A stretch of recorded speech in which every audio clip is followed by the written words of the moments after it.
Today I want to talk to you about a belief that is shared collectively in the whole world. Almost every conference I have attended, seen in my whole life, it has been always tapping into this belief, this poison I would say, which is the belief that there is something wrong with me. This belief, my friend, is a seed that actually creates a reality where we became like encaged and entrapped in a reality we don't like, and we want to change it, but it's the same belief that comes into the surface.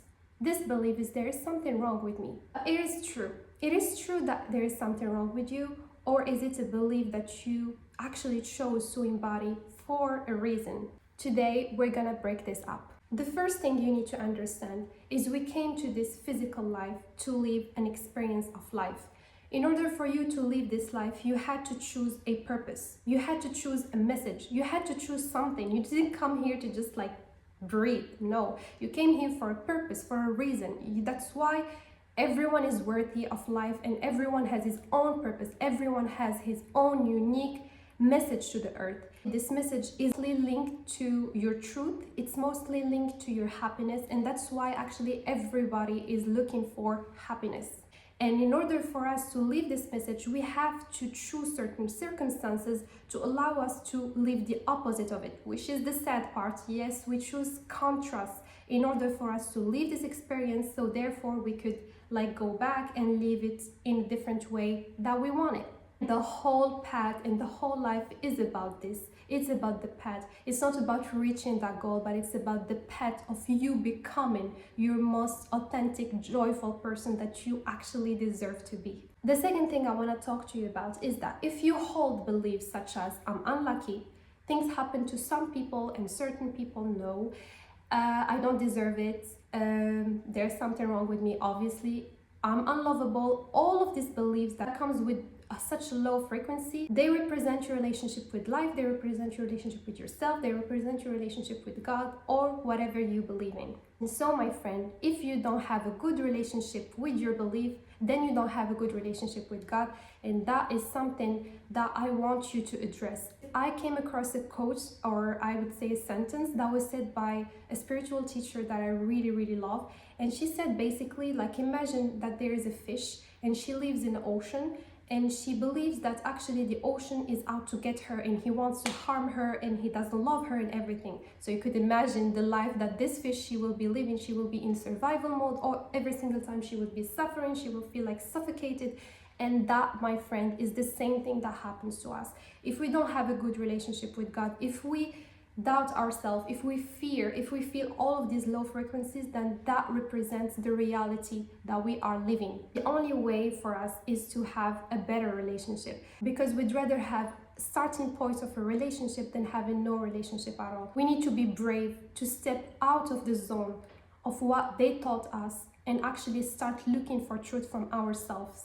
That's why I want to emphasize the importance of actually doing that work, because it is so important. How could you live a life worth living, or a life where you feel happy and joyful, when your relationship with yourself, with God, with universe, with your life is not well? It's not working with you. You will feel drained, you will feel tired, you will feel alone, and that's understandable because the start point wasn't right. So you need to be brave enough to go towards these beliefs and unleash them. So now that I have explained the two parts that I wanted to talk about, let's go back to the belief that there is something wrong with me. So as you know, the beliefs that hold such a high emotional rate, like they are so much charged emotionally, whether that be bad or good, they shape our reality. And so when we hold this belief of there is something wrong with me, you could imagine the life that we will be having. You could imagine the circumstances that we will be a match to. So most of the beliefs, they start in childhood. Yes, again, we're gonna go back to childhood. When we are young, we're pure, we come to this earth, we don't know anything. We only know our caregivers and what they believe and what they see and what they think and everything, and we just absorb whatever they say, whatever they believe, and we don't question it because we just trust them so much that we don't know anything else than that. The socialization happened actually, and socialization is basically coming to this place where we learn that there are certain parts of us that are acceptable and certain parts of us that are not acceptable. So this is when actually the split starts to happen within us. Obviously, we cannot split our physical body, but the consciousness starts to split itself. These are the parts of me that are loved, accepted, and everything, and these are the parts of me that are not accepted. I'm gonna give you examples so that it could be more easier. Let's say that, for example, a child, he chose to come to this experience called life, and he chose that in order for his purpose, he wants to become an artist because that's what he loves. And so obviously he will choose to opt for a family that is all about like jobs that are more required in life, like medicine or like a lawyer or engineer, whatever, careers that are more respected, they would say. And it's like they don't see artists like something that is important in life. This child, when he starts to express himself that he's been artistic, he likes to paint, he likes to sing, he likes to write, he likes music and all of these things, he will be so much rejected.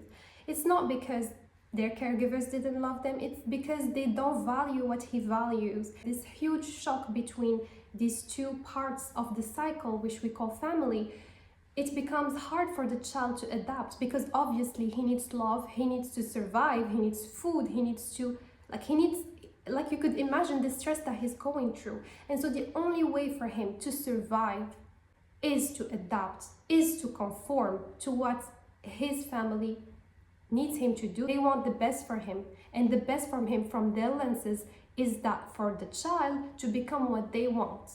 And so this is when the child actually starts to split within himself, within his consciousness, that this part of him that is artistic needs to be hidden, needs to be suppressed, needs to be denied. And as we know, what we resist, it persists. And so when this child, like he grows up and he becomes like this person that is working a job, whether that be corporate or whatever, and he has everything right in his life, he just feels miserable. He feels like there's something missing in his life. And when he connects with this like artistic part, he feels like most joyful, but he doesn't understand like why is it that there is something missing in his life. What is missing is that he dismissed a part of him. The work, I should say, or the life, I should say, is about going back to the part that he suppressed in himself, loving it, owning it, taking it as part of himself again and embodying it as his own truth.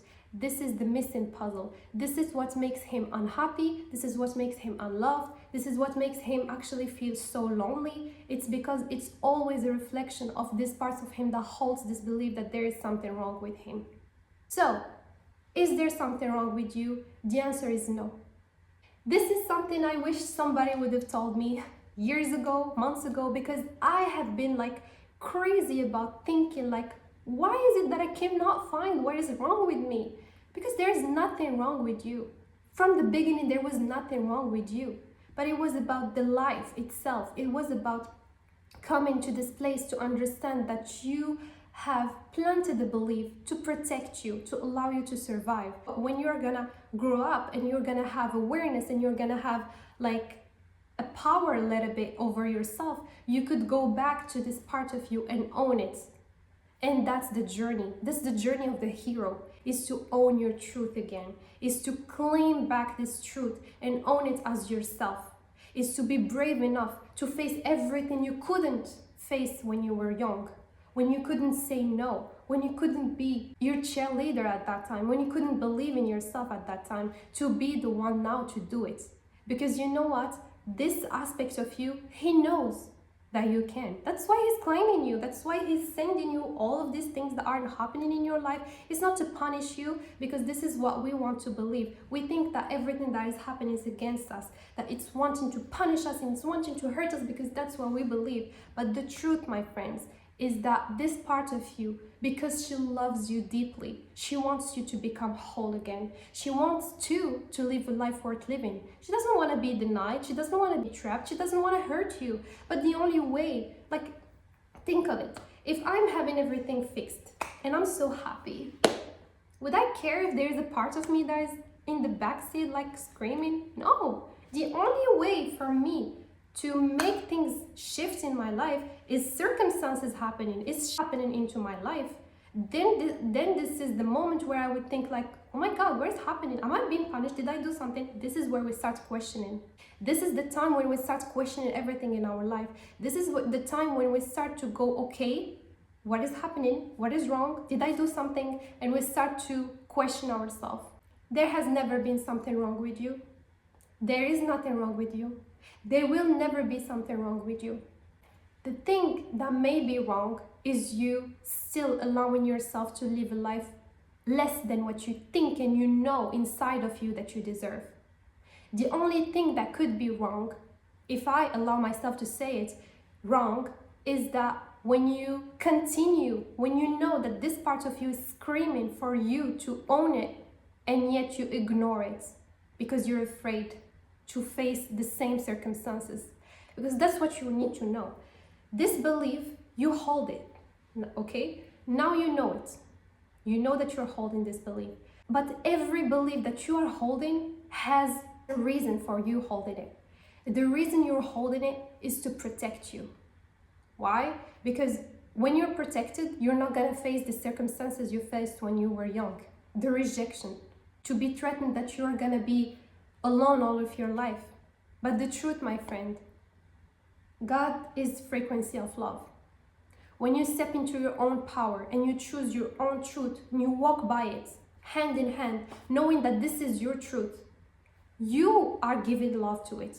You are connecting with the divinity of God and allowing it to spread onto you. You believe that it is me, it is my truth. There is no other possibility. I cannot live my truth.